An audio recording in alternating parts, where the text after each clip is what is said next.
Hello दोस्तों, देखिए आज हम क्लास 10वीं की प्रश्नावली एक चालू करेंगे। देखिए आज हम प्रश्नावली 1.1 के क्वेश्चन करेंगे जो कि वेरी वेरी मोस्ट क्वेश्चन है। एग्जाम में इनमें से एक क्वेश्चन आ जाता है। तो देखिए प्रश्नावली 1.1 में पहला क्वेश्चन है 140।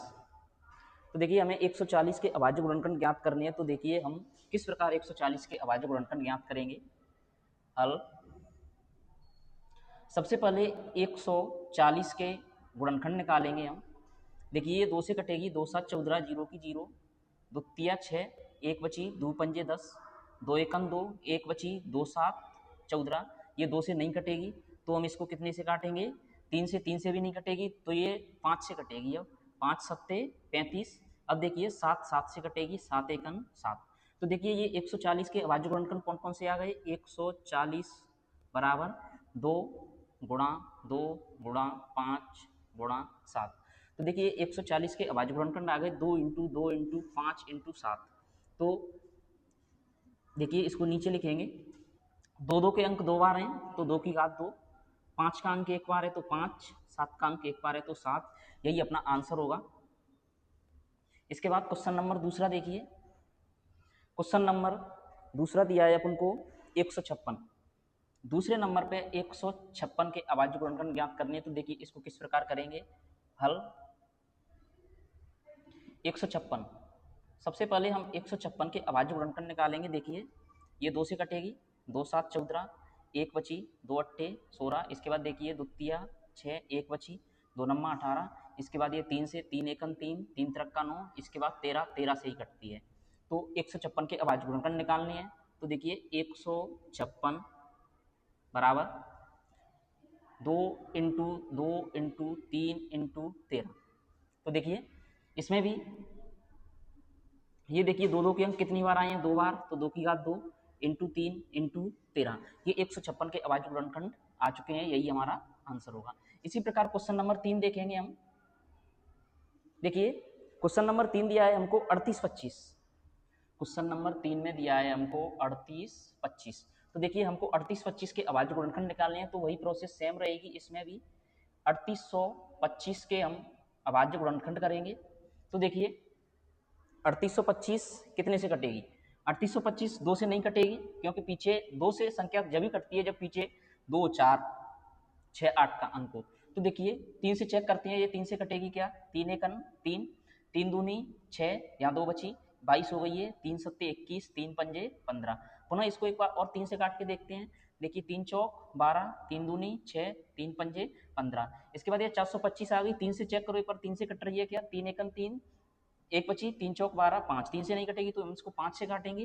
5 अट्ठे 40, 2 बची, पचम 25। इसके बाद फिर 5 से कटेगी ये, 5 एकन 5, 3 बची, 5 सत्ते 35, 17 हमेशा 17 से ही कटती है, 17 एकन 17।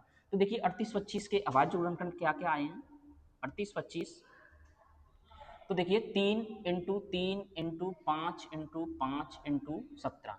तो देखिए 38 25 के अभाज्य गुणनखंड 3 3 के अंक 2 बार है तो 3 की घात 2, 5 5 के अंक 2 बार है तो 5 की घात 2 इंटू 17। ये हमारा आंसर हो गया। ये वेरी वेरी मोस्ट क्वेश्चन है तीनों। प्रश्नावली 1.1 में इन 3 क्वेश्चनों में से एक क्वेश्चन आ जाता है। और देखिए अगला देखेंगे हम क्वेश्चन नंबर 4। देखिए क्वेश्चन नंबर 4 है हमारा 5005। तो देखिए इस 5005 को सेम वैसे ही करेंगे। 5005 देखिए कितने से कटेगी, पहले 5 से, 5 एकन 5, 0 0, 5 एकन 5। इसके बाद 1001, ये अपनी देखिए 7 से कटेगी, 7 एकन 7, 3 बची, 7 चौक 28, 2 बची, 7 तिया 21। इसके बाद 143 हमेशा 11 से कटती है, 11 एकन 11, 3 बची, 11 तिया 33। इसके बाद ये 13 से, 13 एकन 13। इसके बाद देखिए इसको भी वैसे ही लिखेंगे 5005। इसके अभाज्य गुणनखंड देखिए क्या है, 5 7 11 13। इसमें देखिए कोई भी संख्या डबल नहीं है तो इसका आंसर यही होगा। इस प्रकार देखिए इसी प्रकार इसमें एक क्वेश्चन और बचा है 74 29। कौन सा है, 74 29। तो क्वेश्चन नंबर 5वां है अपना 74 29। देखिए इसको भी सेम वैसे ही करेंगे 74 29 के अभाज्य गुणनखंड। तो हल देखिए हल डाल के सबसे पहले हम 74 29 को अभाज्य गुणनखंड विधि से करेंगे। तो देखिए ये अपनी 17 से कटेगी, 17 से कटेगी, 17 का पाड़ा पड़िए 74 से आगे नहीं निकल जाए। 17 एकम 17, 17 दूनी 34, 17 ती 51, 17 चौक 68, यहाँ पर 6 बची 62 हो गई। इसके बाद 17 चौक 68 ज़्यादा पहुँच रहे हैं तो 17 तिया 51, 17 तिया कितने होते हैं 51। इसके बाद 51 यहाँ 11 बचेगी तो 17 सत्ते 119, ये 17 से कट गई। 17 से कटने के बाद 437 आ गई। इसके बाद देखेंगे 437 अपनी 19 से कटती है, कितनी से कटेगी 19 से, तो ये देखिए 19 दूनी 38, यहाँ पर 5 बची 19 तिया 57। इसके बाद 23, 23 से ही कटेगी, 23 एकन 23।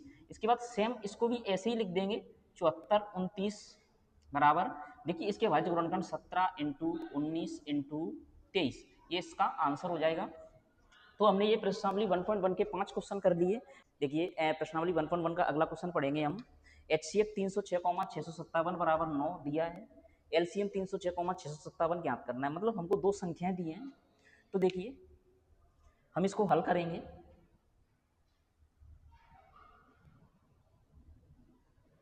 देखिए हल करेंगे तो हल में दिया है संख्याएं, क्रमशः, देखिए हमें दो संख्याएं दी हैं, संख्याएं क्रमशः 306 और 657। संख्या कौन कौन सी है 306, 657। इसके बाद इन दोनों संख्याओं का हमें HCF दिया है। तो देखिए इनका HCF हमको इनका 9 दिया है। 306 और 657 का HCF कितना दिया है 9, और हमसे पूछ रहा है इनका LCM। तो देखिए हम इसको बिल्कुल आसानी से कैसे करेंगे। दो संख्याएं क्रमशः 306 और 657 दिए हैं, इनका HCF 9 दिया है, हमको इनका LCM ज्ञात करना है। तो देखिए हम इसको बिल्कुल आसानी से कैसे करेंगे। एक सूत्र होता है, आप जानते होंगे, अगर नहीं जानते तो देखिए, हम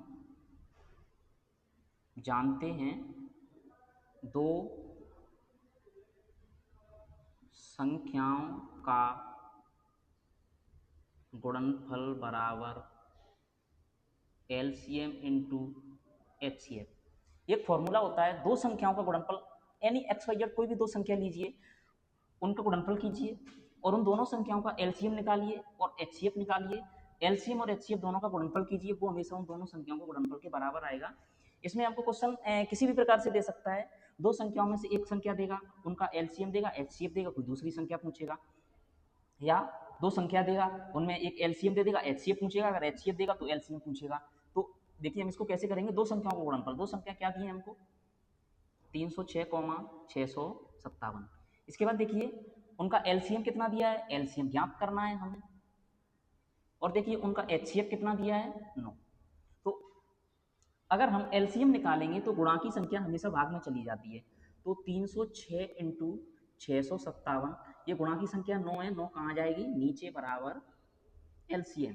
तो देखिए 9 से इसमें भाग दीजिए, देखिए 9 से कौन सी कट रही है, 9 तिया 27 ये कट रही है, 9 तिया 27, यहाँ 3 बची, 9 चौक 36, तो 34 का गुणा हम 657 से करेंगे तो जो भी हमारा LCM होगा वो हमारा आंसर आ जाएगा।